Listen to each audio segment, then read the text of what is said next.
Okay guys, so I've arrived here at the Portage, Indiana Maverick yard. It's pretty windy, so hopefully the wind noise is not real bad. But just give you a quick shot of things. I drove all day today, a little over 10 hours. I parked last night at the Love's there on I-49 in Neosho, Missouri, and then drove from there to here today. I've still got about like 3.5 to 4 hours to go to get to my destination tomorrow in South Lyon, Michigan. But I wanted to show you this load because I never got to do that yesterday. This is kind of a weird load. You know, I got 2 bundles of, I forget the length of this stuff now, 33 foot, and then I got shorter 25 foot in between and then on top.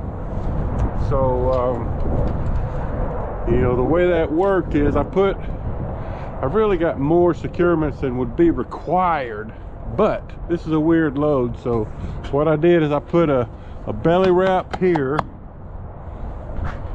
and then another one right here,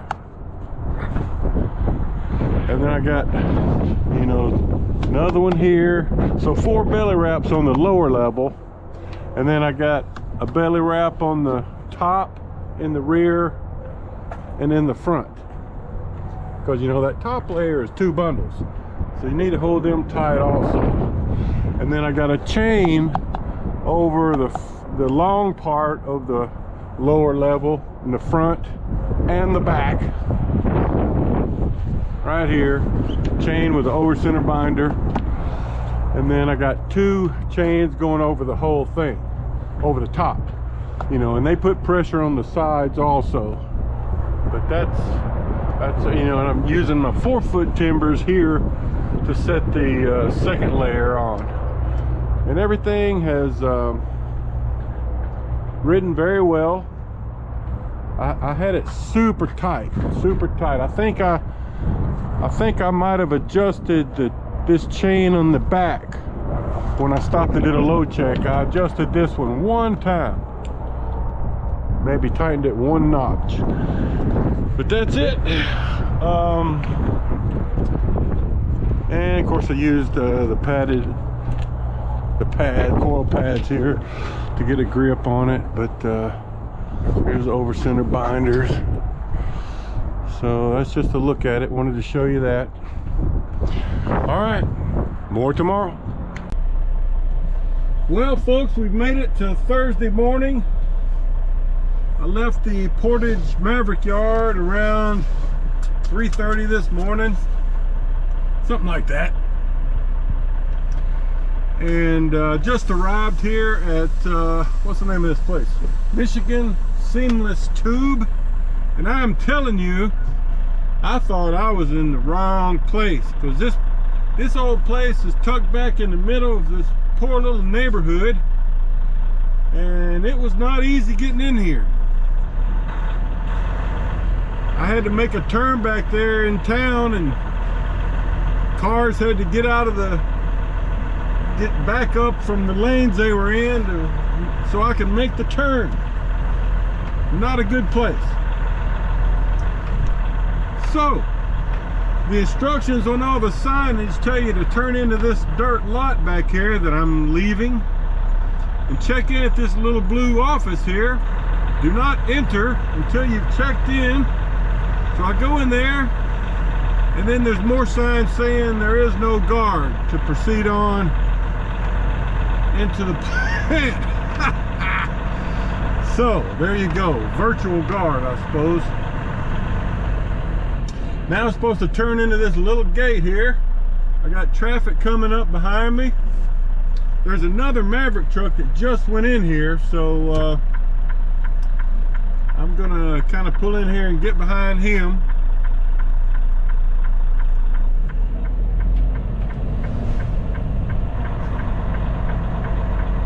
This is one of the worst locations for a steel plant I've ever seen.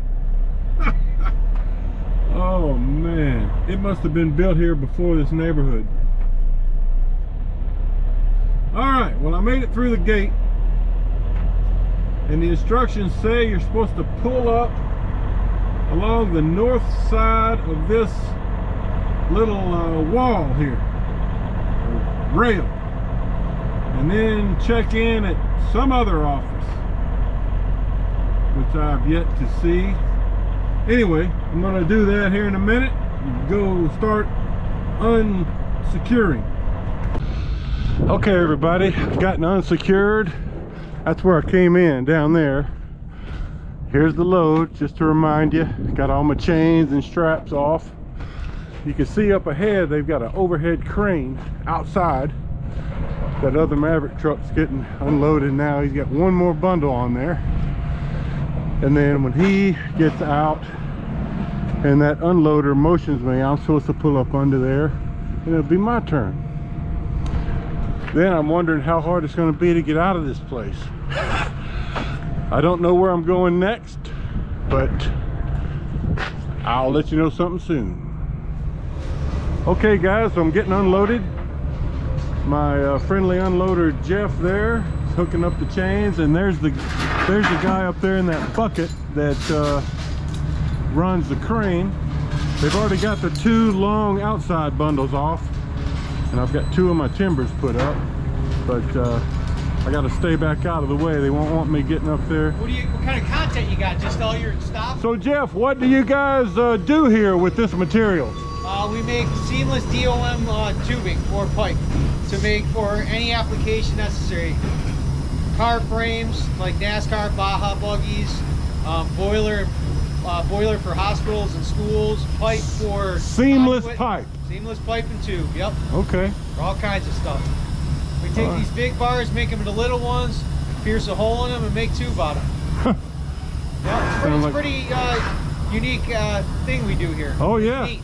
I always like to see what places do with this stuff I'm hauling around. Right. What other kind of stuff you haul?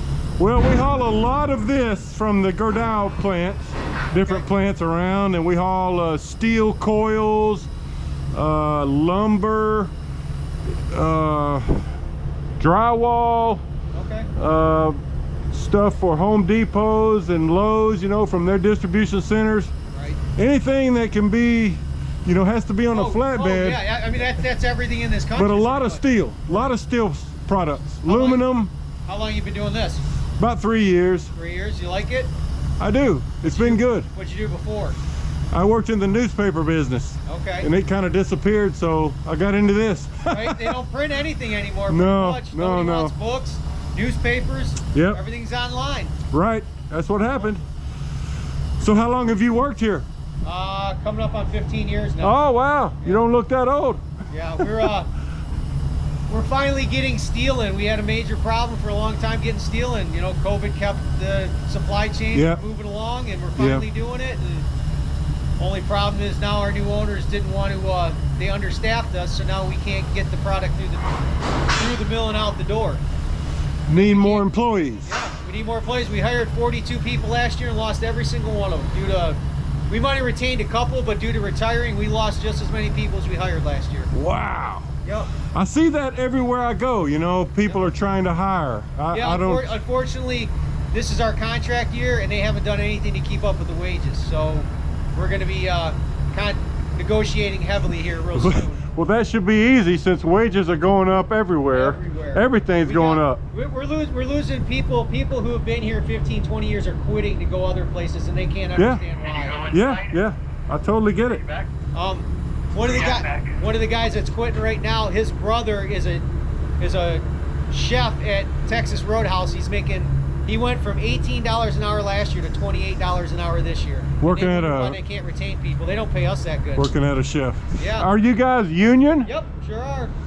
Like I said, we're getting ready to negotiate, but unfortunately, our last few, they've contracted in 5 years till we negotiate again. So we're trying to negotiate that down too. So yeah, you just couldn't. We just couldn't see the last couple of years coming. It's right. Yeah. It was just a total foobar.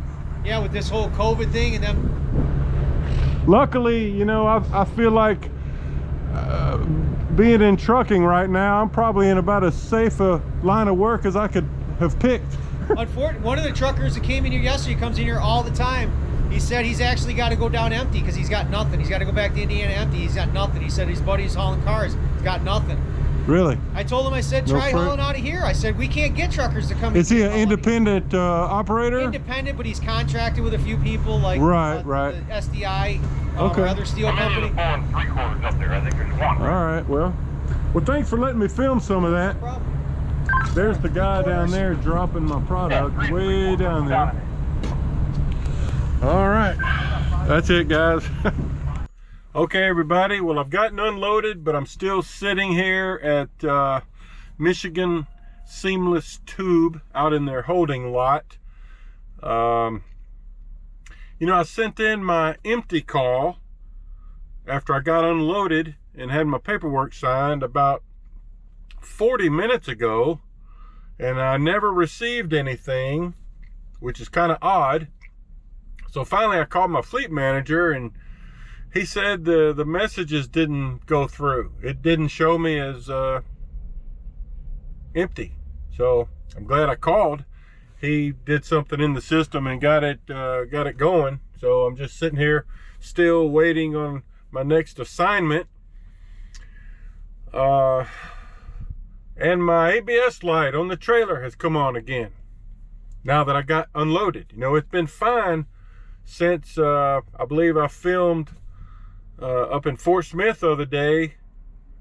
Tyler, I think it was, fixed a sensor plug in, and it's been working fine. But now it's on, and I've already checked all the sensor plugs. They all appear to be plugged in, so I don't know, maybe it'll work itself out now that I'm empty. Once I get driving, and you know, it might clear itself out. But just kind of in a holding pattern right now, waiting for an assignment, hopefully a good home load, because it's Thursday about 10 a.m. Eastern time at this point.